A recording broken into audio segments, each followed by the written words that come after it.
Bharat cricket দলের বাংলাদেশ সফর নিয়ে এখনও আশাবাদী ক্রীড়া প্রতিমন্ত্রী আমিনুল হক। আলোচনা চালিয়ে যাচ্ছেন ভারতীয় হাই কমিশনারের সাথে। এদিকে ডারউইন টেস্ট জয়ী টাইগারদের জমকালো সংবর্ধনা দেওয়ার পরিকল্পনা সরকারের। আর আন্তর্জাতিক গেমসগুলোতে পদক পেতে দীর্ঘমেয়াদী পরিকল্পনা চান দেশের ক্রীড়ার সর্বোচ্চ অভিভাবক। ঢালাইয়ে দৃঢ়তা, নির্মাণে নিশ্চয়তা, প্রিমিয়ার সিমেন্ট, ঢালাইয়ের রাজা।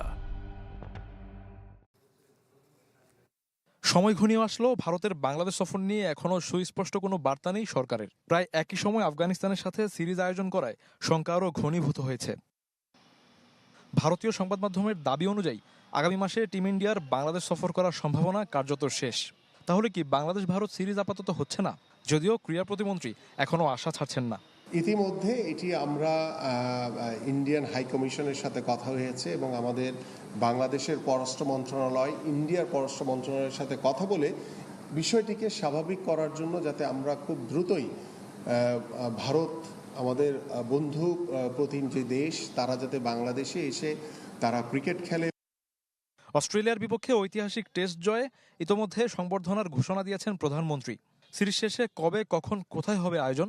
অস্ট্রেলিয়ার বিপক্ষে বাংলাদেশের যে জয়, সেই জয়কে বরণ করে নেওয়ার জন্য মাননীয় প্রধানমন্ত্রীর সদিচ্ছা রয়েছে। সো এটি বাংলাদেশ টিম ফেরত আসলে ইনশাল্লাহ পরে আমাদের মাননীয় প্রধানমন্ত্রীর অনুমতিক্রমে আমরা সেই বিষয়গুলো আপনাদের সামনে উপস্থাপন করব। ফেডারেশনের নবনিযুক্ত অ্যাডহক কমিটির সঙ্গে দ্বিতীয় দিনের মতো মতবিনিময় সভা করেছেন প্রতিমন্ত্রী। শেষ দিনে 13টি ফেডারেশন কর্তাদের সঙ্গে হয়েছে আলোচনা। দীর্ঘমেয়াদী পরিকল্পনায় বড় ইভেন্ট থেকে পদক জয়ের প্রত্যাশা আমিনুল হকের। এই যে সামনে যে এশিয়ান গেমস, আমাকে এখানে আপনারা পদক এনে দেন, আমি সেই আশা করবো না, কারণ আমি ক্রীড়াবিদ। আমি বুঝি যে ক্রীড়াবিদ কিংবা কোচের কাছে কোনো ম্যাজিক নেই যে সে রাতারাতি ম্যাজিক করে সেখানে পদক নিয়ে আসবে। এটা কখনোই সম্ভব না। এটা দীর্ঘমেয়াদী একটি পরিকল্পনা এবং সেই দীর্ঘ মেয়াদী পরিকল্পনাকে বাস্তবায়নের জন্য ইতিমধ্যে আমরা কার্যক্রম শুরু করেছি।